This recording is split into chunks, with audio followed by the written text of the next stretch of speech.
Welcome to another chilling true history story. Before we begin, tell me where you're watching from, and make sure to subscribe because it takes a lot of time and work to uncover real historical data, hidden testimonies, and forgotten events like this one. Today, we step into Louisiana, 1833, where a forbidden 3-year romance unfolded in silence and shadows, ending in a confrontation that shook an entire plantation and left behind a mystery people still whisper about. He was known across the plantation for his quiet strength, a man who rarely spoke unless he had to, someone who carried both obedience and exhaustion in his eyes. People called him Elias, though few ever used his name with any softness. He had been brought to Louisiana years earlier, and by 1833 he had learned how to survive by staying unnoticed, slipping through long days under the overseer's watch without drawing attention to himself. The one place where his guard ever seemed to fall was near the main house, where a young woman named Maria lived. She wasn't someone anyone expected him to speak with, let alone trust. She was reserved, graceful, and always kept her distance from plantation politics. Even the owners treated her differently than the others. They trusted her with sewing, bookkeeping, and household tasks that allowed her to move quietly through both worlds. Their first conversations were never meant to become anything. They started with brief glances, exchanged at the well or near the storage sheds where she worked. Elias had a way of pausing just long enough to acknowledge her presence, not enough for anyone else to notice, but enough for her to feel seen in a place designed to make people invisible. Maria, in return, carried a calm confidence that made even the harshest days feel a little less heavy. If she asked him how he was doing, it wasn't out of duty. It was because she genuinely wanted to know. Over time, those small moments became the only part of the day either of them looked forward to.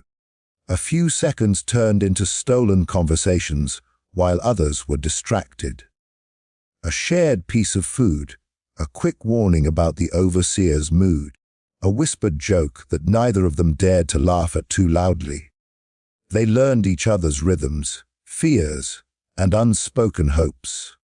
Elias trusted almost no one, yet he found himself telling Maria things he had buried for years, where he came from, who he lost, and the dreams he still secretly held onto even when the world told him he shouldn't. Maria, too, revealed things she never spoke of aloud. She confided her loneliness, the constant pressure to obey, and the unshakable feeling that she wasn't meant to remain trapped in the life she'd been born into. Elias listened to her with a patience no one else offered, and she understood him in ways no one else tried to. Their connection wasn't rushed or dramatic. It grew slowly, formed piece by piece over hundreds of small, unnoticed exchanges. Most people on the plantation never saw the quiet energy that passed between them. They were careful, dangerously careful. They knew the rules, and they knew the punishments for breaking them. Romance was forbidden.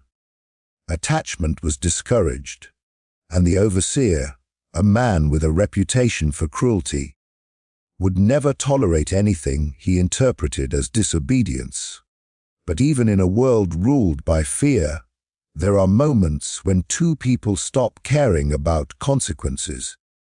When Elias handed Maria a small piece of folded fabric he'd found in the fields, she understood it wasn't about the object, it was about the trust. When she saved him a small portion of food, after a long week of work, he understood it wasn't about the meal. It was about someone finally choosing him.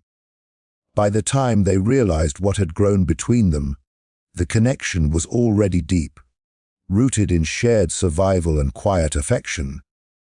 It wasn't dramatic or loud. It was fragile, intimate, and dangerous. And in a place like Louisiana in 1833, even a look held too long could spark suspicion. But to them, those moments were worth every risk. They didn't have a future they could speak of, but they had the present, these small, stolen pieces of time where their lives felt like they belonged to them.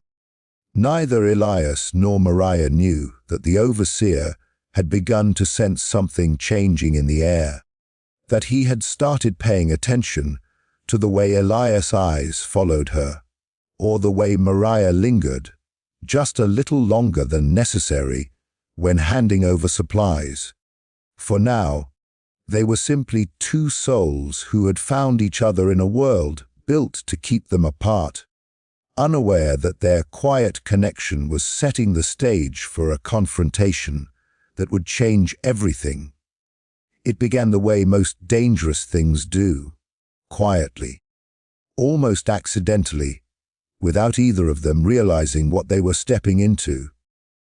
The romance didn't start with a bold confession or a dramatic moment. It started with simple acts of kindness that felt out of place in a world built on cruelty. Mariah had always been cautious, always aware of who was watching, always measuring her words. But when she spoke to Elias, her voice softened, and he responded in a way he never did with anyone else. It wasn't immediate love, just a rare sense of safety they found in each other's presence. The first time they truly connected was during a stormy evening when most of the workers were scrambling to secure the tools and livestock. Mariah had run outside to gather laundry before the rain ruined it, and Elias helped her without anyone asking. Their hands brushed for a moment, and both of them paused in the rain as if the world had suddenly slowed. They didn't speak about it afterward, but something unspoken shifted between them. It didn't matter that the moment lasted only seconds. Those seconds carried more emotion than entire days on the plantation. As the months passed, opportunities to see each other became both rare and desperately needed. They didn't have privacy, so they learned to communicate in ways that wouldn't attract attention. A short nod from across the yard, a shared glance when passing near the work sheds, a quiet greeting when no one else was listening. Those tiny exchanges became the anchor of their days. The bond deepened slowly, like a secret growing roots beneath the surface.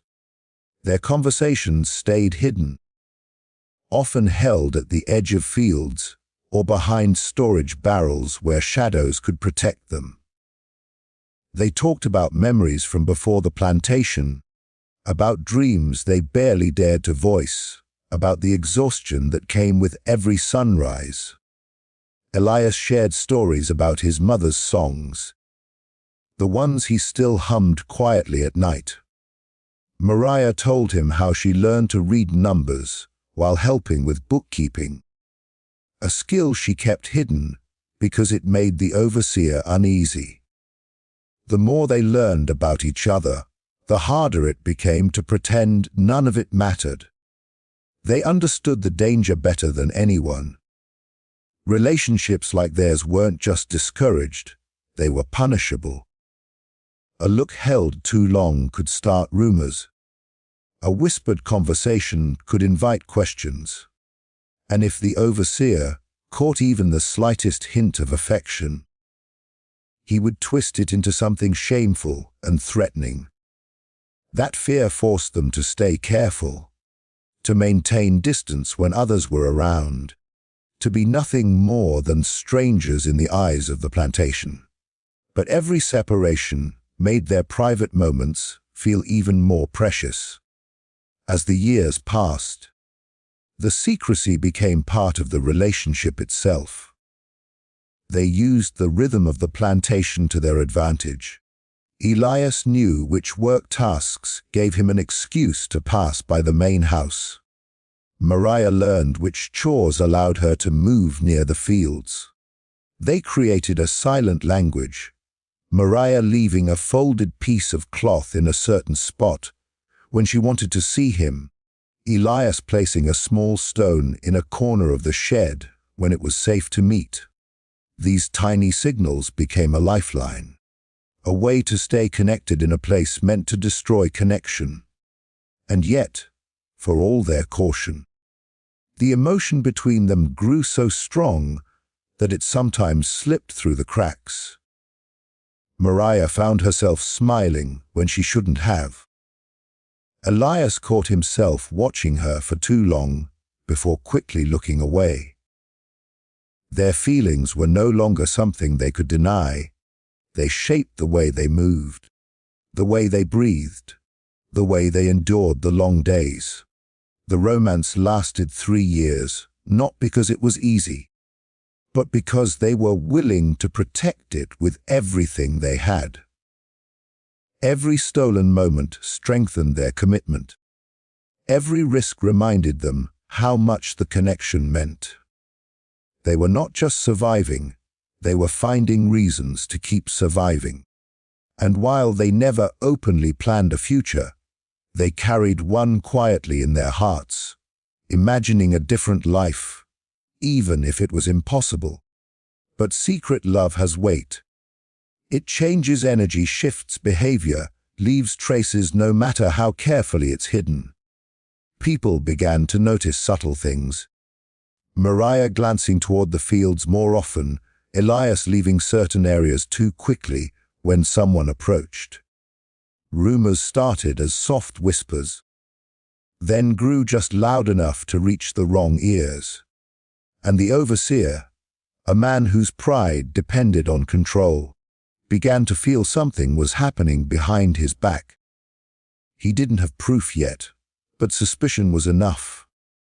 The more the romance grew in silence, the more the overseer's attention sharpened, creating a pressure neither Elias nor Mariah realized was closing in on them. The overseer had always been a man who demanded obedience. But what made him dangerous wasn't just his authority. It was the way he watched people. He didn't see Elias as a threat at first. He saw him as another worker who followed orders without causing trouble. But over time, small changes in Elias's behavior began to draw his attention. He noticed how Elias paused a moment too long near the main house, how he seemed more alert whenever Mariah passed by, how his eyes shifted in ways the overseer couldn't explain. These were tiny details, barely noticeable to anyone else, but to a man who prided himself on control, they were warning signs. At first, the overseer brushed it off as coincidence. He had other things to manage: production, discipline, reports, the never-ending demands from the plantation owner. But once suspicion enters a mind like his, it never fully leaves. It lingers, waiting for confirmation. And the more he observed, the more he started to see patterns that unsettled him. Maria's movements, which had always been calm and predictable, suddenly seemed deliberate. She changed her tasks at odd times. She avoided speaking too long with anyone, yet she always found reasons to walk near the fields where Elias worked. The overseer didn't need to hear words exchanged between them. He studied body language like a hunter studies footprints. He saw the way Mariah's posture shifted when Elias was nearby, the faintest softening of her expression before she forced it back into neutrality. He noticed how Elias stiffened whenever he approached them, as if preparing for punishment even before being accused. To the overseer, these were signs, dangerous signs, of something happening without his permission. His jealousy, though he'd never admit it, was rooted deeper than simple authority. Mariah had always been someone he kept a close eye on, partly because she was trusted in the household, and partly because he believed her attention should never drift away from the duties he assigned. When he realized she carried warmth in her eyes that was never directed at him, his pride took the first hit. He didn't need to desire her to feel possessive over her time, her movements, her obedience. And seeing that softness aimed toward Elias, a man he believed should remain invisible, sparked a bitter resentment. He tried to hide behind stern orders and harsher discipline. His jealousy didn't manifest all at once. It slipped into his behavior gradually. His voice grew sharper when giving Elias instructions. He assigned him heavier labor, not enough to raise suspicion, but enough to remind him of his place. He questioned Mariah about small mistakes she never used to make, watching her reactions, looking for cracks in her calm exterior. He wasn't just trying to find proof, he was trying to provoke it. Rumors drifting around the quarters only fueled his obsession. People whispered, not loudly, but loud enough that fragments reached him. A lingering glance, a brief smile, two people standing a little too close. Every whispered half, truth fed the overseer's growing conviction that something was happening out of his sight. And the more he listened, the more convinced he became that he was losing control of the one thing he valued most on the plantation: fear. What made everything worse was how Elias and Mariah tried to hide their discomfort whenever he approached. Their forced distance, their sudden silence, their nervous attempts to appear indifferent, these only confirmed his suspicions. He watched them like a predator circling prey, waiting for a moment when their defenses slipped. And that moment, he believed, was inevitable. The overseer began positioning himself unexpectedly, appearing around corners, walking into quiet areas without warning, observing from doorways where his shadow couldn't be seen. He paid attention to timing, noting when Mariah left the house, when Elias moved between tasks, and when their paths could possibly cross. Every small coincidence added fuel to his growing anger. Inside him, the jealousy transformed into something darker, a sense of personal insult. In his mind, the plantation was his domain. Every relationship, every interaction, every rule flowed through him. The idea that two people could build a bond outside his control felt like rebellion, even if they had never spoken of defiance. He saw their connection not as love, but as insolence. And insolence, to a man like him, was intolerable. By the time his suspicion hardened into certainty, it didn't matter whether he had evidence. He only needed a reason, and once a man like him believes he has won, the outcome becomes inevitable. His watchfulness turned into obsession, his pride turned into anger, and his jealousy turned into a dangerous, simmering rage. Elias and Mariah had no idea how close his attention had become, how long he had been watching, or how quietly the walls around them were closing in. The rumors didn't begin as accusations, they began as small, drifting comments that people whispered only when they were certain no one else could hear. A passing remark about Mariah looking happier than usual. A quiet observation that Elias had started finishing his tasks with unusual speed, giving him a few spare moments here and there. Nothing concrete, nothing that could stand as evidence. Just scattered impressions from people who had lived long enough to recognize when two hearts were moving in the same direction. But on a plantation, even the softest whisper has weight. Secrets don't stay secret for long, not because people want to expose them, but because everyone is watched more closely than they realize.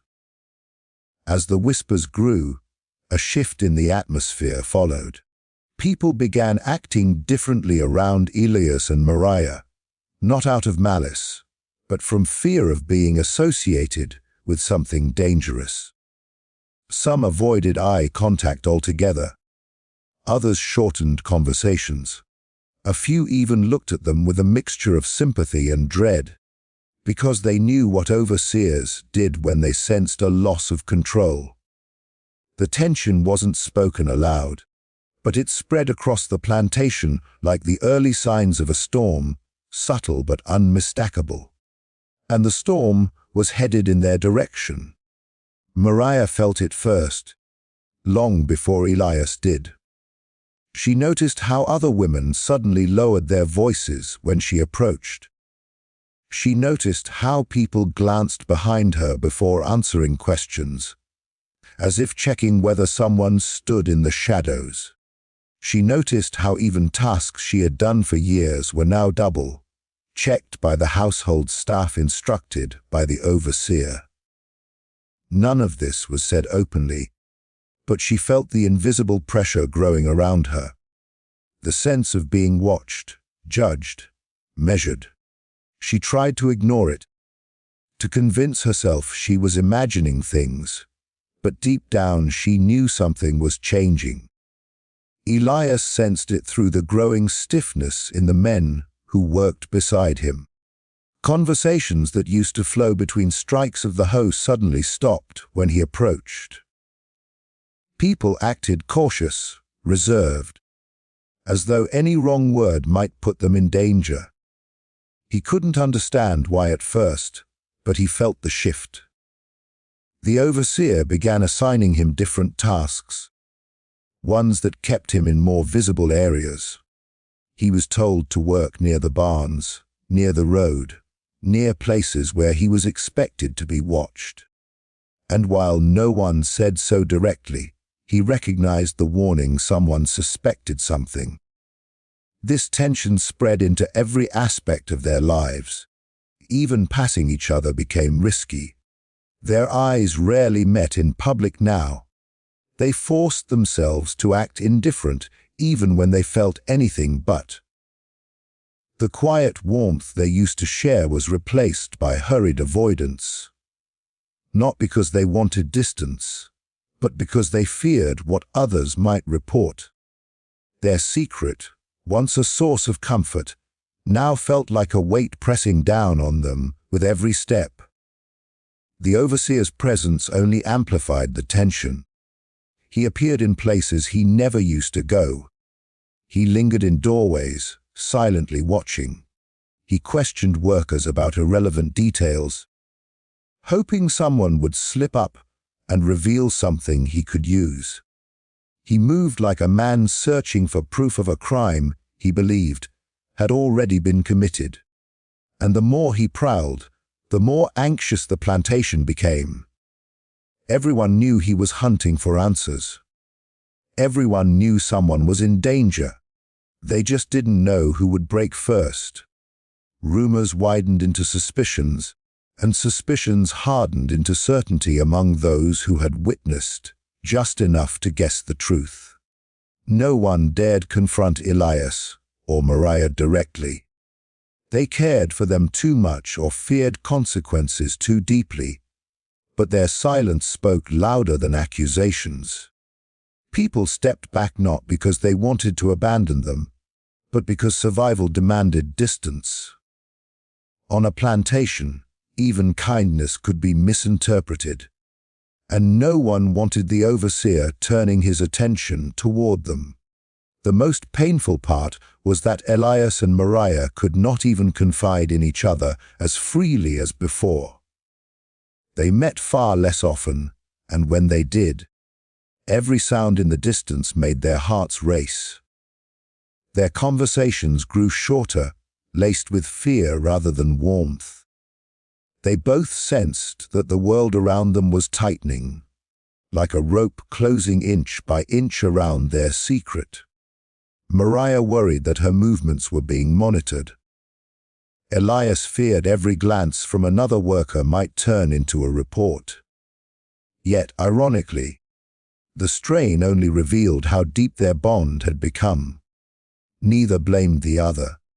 Neither stepped away. They held on to each other quietly, knowing that letting go wouldn't keep them safe anyway. They understood something that only the two of them could fully grasp. Their love had become the center of their lives, and now it was becoming the center of everyone else's attention, even if no one dared say it out loud.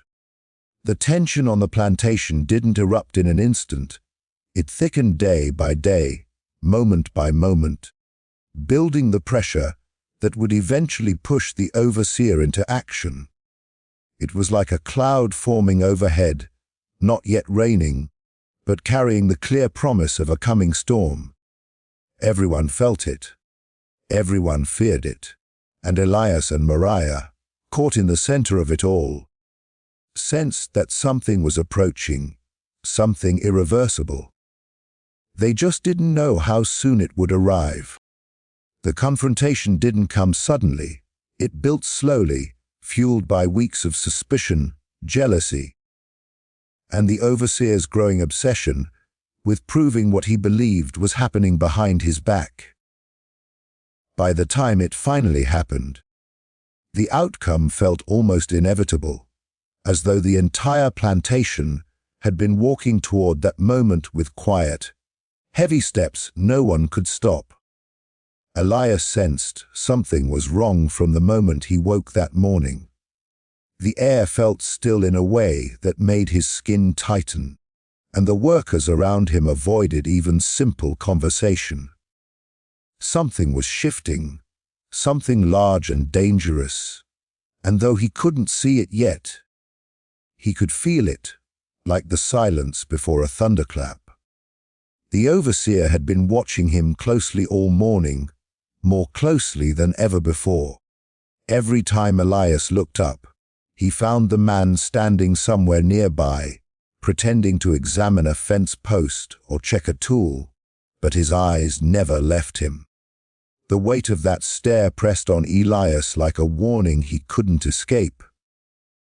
He tried to keep his head down, to focus on the work, but the overseer's presence followed him like a shadow. The workers around him noticed too. They whispered to each other behind lowered heads, their glances darting nervously between the two men. No one said anything to Elias directly, but the urgency in their faces told him what he already feared. The overseer was preparing to make his move. Mariah felt it as well. While working inside the household, she heard the overseer's boots pacing back and forth across the porch, heavy, impatient, unforgiving. She recognized that rhythm, the rhythm he used when he was angry, when he felt threatened, when he was about to punish someone. Every step tightened her chest. She wanted to find Elias, warn him, tell him to avoid the overseer at all costs. But she had no excuse to leave her tasks without drawing suspicion.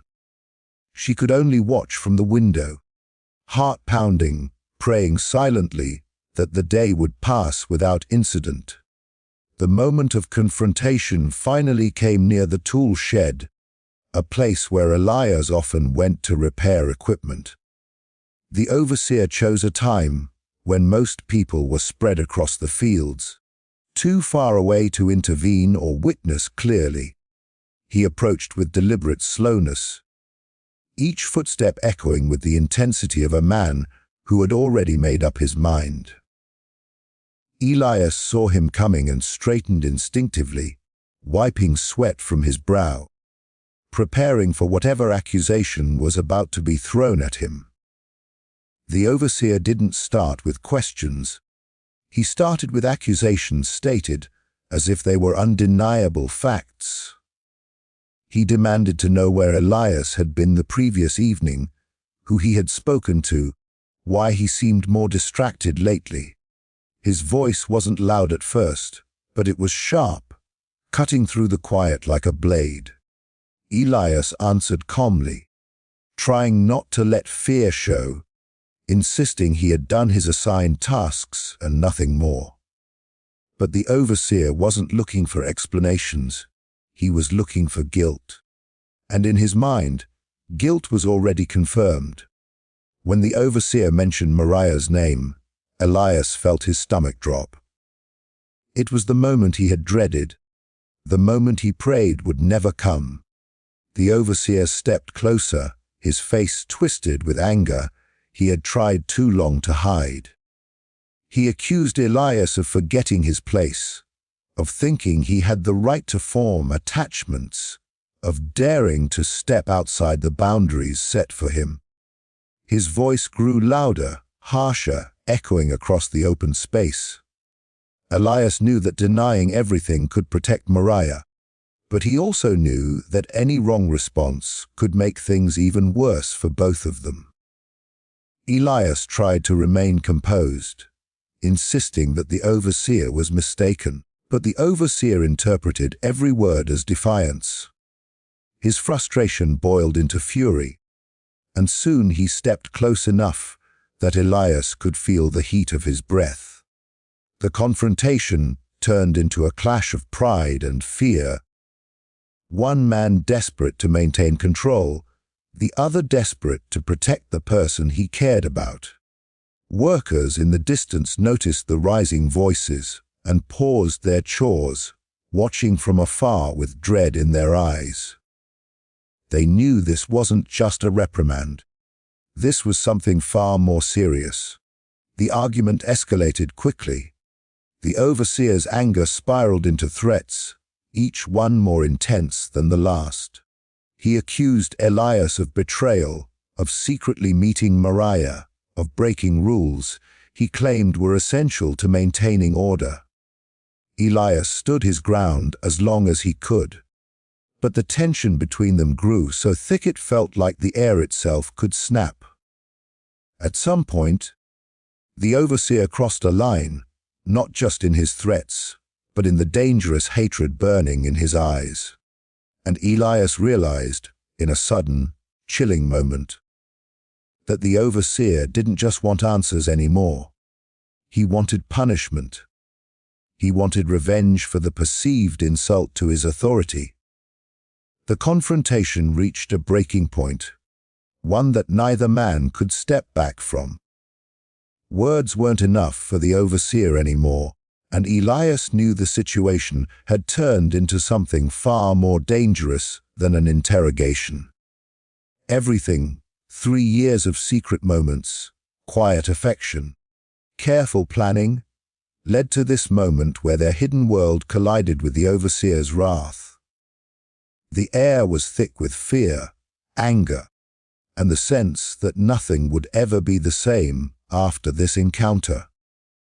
And though no one knew it yet, the confrontation that unfolded near that tool shed would mark the beginning of the tragedy that would shake the entire plantation, leaving echoes for years to come. The moment the confrontation crossed the line, everything unfolded with a speed that made it feel both sudden and inevitable. The workers who watched from a distance later said, they felt something snap in the air, before anything actually happened, as if the tension that had been tightening for weeks finally broke open all at once. The overseer's anger, which had been simmering beneath the surface for too long, exploded into something reckless. He stepped toward Elias with an aggression that left no doubt about his intentions, his voice no longer questioning or accusing but promising consequences Elias could no longer avoid. Elias had never sought violence. He had survived his entire life by avoiding conflict whenever possible, by choosing silence over resistance, by enduring what he had to in order to stay alive. But when the overseer lunged toward him with a fury that made the danger unmistakable, something instinctive took over, something born from fear, desperation, and the sudden realization that this encounter would not end with simple punishment. In that split second, Elias understood the truth he had tried so hard to deny. The overseer wasn't just threatening him, he was about to do something far worse. What happened next was not planned, not deliberate, and certainly not driven by anything except survival. A struggle broke out, brief but intense. The kind that erupts when one person is fighting to assert power and the other is fighting to stay alive. The sounds of the struggle drew the attention of workers across the field, who froze where they stood, helpless to intervene. Mariah, hearing the commotion from the house, rushed to the window and watched with rising horror, though she couldn't see everything clearly. She knew, even from a distance, that something irreversible was happening. The fatal moment, though no one could describe it the same way, came quickly. Some said the overseer slipped in his rage. Others said Elias pushed him away in a moment of fear. A few claimed they heard a sharp cry, then silence. Whatever the exact sequence, it ended with the overseer collapsing to the ground, unmoving. The workers who had been watching stood in stunned stillness, the reality settling over them with heavy finality. No one cheered, no one screamed. They simply watched, understanding that the world they had known just shifted in a single breath. Elias stood frozen, staring at the man who had tormented the plantation for years, but his expression wasn't triumphant. It was shock, pure, overwhelming shock. He had not set out to end anyone's life that day. He had not even expected to survive the confrontation. But now he found himself standing at the center of a moment that would alter the fate of everyone around him. His heartbeat thundered in his ears, his chest tightening with the realization of what had just occurred.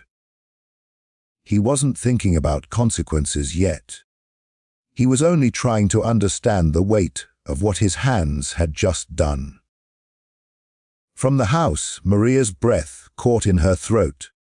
She understood instantly that this was the moment they had both feared for years, the moment when their secret, their hope, their fragile bond collided with the brutal reality of the world around them. She wanted to run to Elias, to call out to him, to shield him somehow, but she knew that stepping outside now would only expose both of them.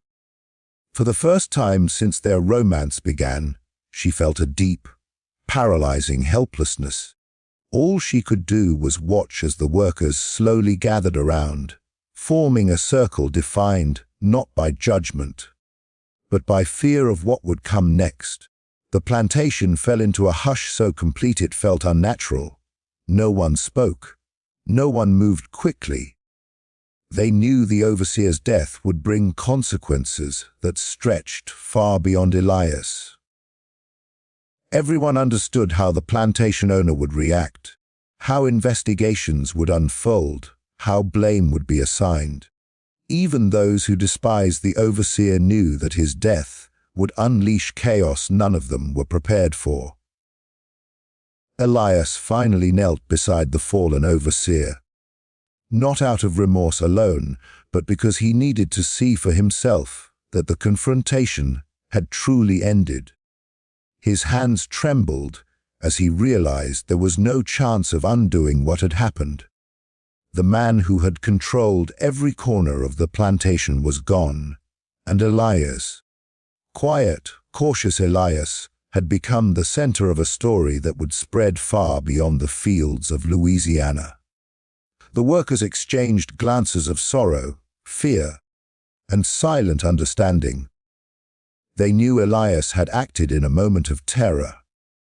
They knew this wasn't the result of rebellion or revenge. It was the tragic consequence of pressure that had built for too long. And while some felt relief that the overseer's cruelty had finally ended, They also knew tragedy rarely brought freedom. What lingered in the air that day was not victory, but a heavy mixture of fear and grief.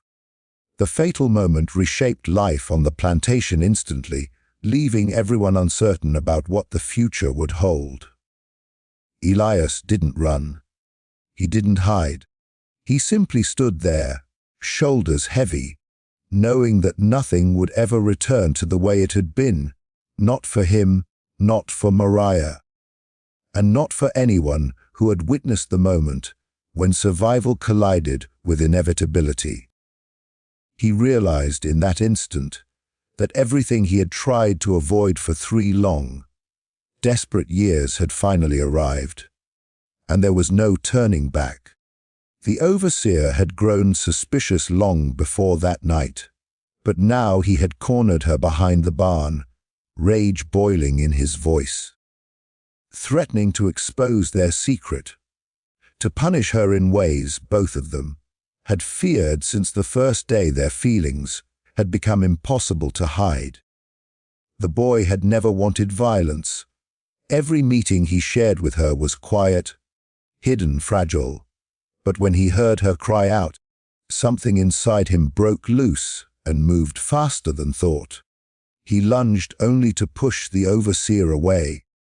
But the man came back with the full force of his authority, grabbing a whip, swearing he would make an example of them both by sunrise.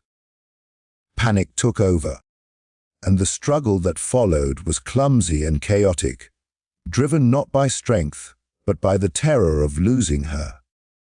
He wasn't thinking of killing. He was thinking only of stopping the overseer long enough for her to run. But the earth shifted beneath them. The barn wall caught the overseer's footing, and in a split second of uncontrolled force, the man fell and didn't rise again. The silence that followed was heavier than any scream. There was no triumph, only shock and the crushing weight of knowing that one irreversible moment had changed their lives forever. The aftermath of the overseer's death sent shockwaves across the plantation and the surrounding community. News of the confrontation spread quickly, carried by whispers, fearful glances, and hushed conversations, but no one knew the full story, and few dared to speak the truth aloud. Those who had witnessed the struggle firsthand were caught between loyalty and fear. They knew the boy had acted in desperation, yet they also feared what the plantation owner would do if he learned the details. The weight of secrecy pressed on everyone, and for days, the air felt thick with tension, as if the land itself remembered the violence that had taken place. Authorities arrived in the following days, summoned by rumors of the overseer's sudden death. Investigators questioned workers, examined the scene, and listened to conflicting accounts, but nothing added up neatly. Stories were inconsistent. Some claimed the overseer had slipped, others that the boy had struck him intentionally, but no one could provide definitive proof. Fear and self-preservation shaped every answer, and the boy's name became something people whispered only in private. Even Mariah's presence was carefully shielded, as friends and fellow enslaved workers went to great lengths to protect her from suspicion. The plantation owner's reaction was complicated. Outwardly, he demanded an investigation, insisting on discipline and the restoration of order. Yet privately, he recognized the overseer's cruelty had created the tension that led to this tragedy, and he struggled to balance accountability with maintaining the labor force.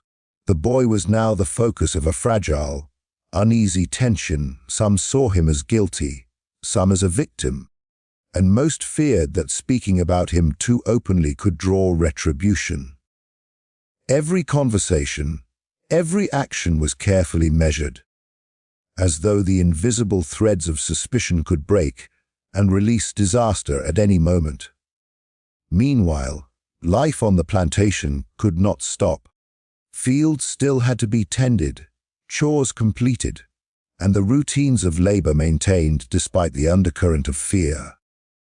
The boy and Mariah moved cautiously, aware that any misstep could attract attention. They avoided each other in public, spoke only in hushed tones when alone, and relied on silent signals to convey information. Their bond, once private and fragile, had become a source of constant risk. And yet, despite the danger, it also became the reason they clung to hope, a reminder that even amid terror and grief, they still had each other. The surrounding community, too, became a network of whispers and speculation. Neighbors discussed the incident in muted tones, aware that plantation life was tightly controlled and that authority figures were never far away. The story transformed into legend almost immediately, a cautionary tale about love, desperation, and the consequences of crossing invisible lines. As each day passed, the legend grew, shaped by fear, rumor, and the human tendency to fill gaps in understanding with imagination. Over time, the boy's actions left a permanent mark on the community. The overseer's sudden death became a reference point for other plantation workers, a reminder that cruelty and obsession could provoke unforeseen consequences. Families spoke quietly of what had happened, cautioning younger generations about the dangers of secrecy, jealousy, and unchecked authority. The plantation itself bore the memory, every corner holding echoes of that fateful day, as if the walls and fields remembered the struggle long after the witnesses had gone. For the boy and Mariah, life continued under a veil of caution. They had survived the confrontation, but the knowledge of what had occurred hung over them like a shadow. Their days were filled with vigilance, their nights with anxiety. The freedom to express affection openly was gone, replaced with the careful dance of survival. Every step, every glance, every action had to be calculated to avoid drawing attention, and yet the emotional bond they shared persisted, growing stronger even under the weight of fear. Even decades later, the incident remained a story, whispered among descendants and neighbors, a tale of desperation, forbidden love, and the terrible consequences of a world ruled by fear and control. The memory of the overseer's death, the struggle that led to it, and the courage it took to survive shaped the lives of those who came after, leaving a legacy that blended tragedy, survival, and the indelible human desire for connection in a world that sought to deny it.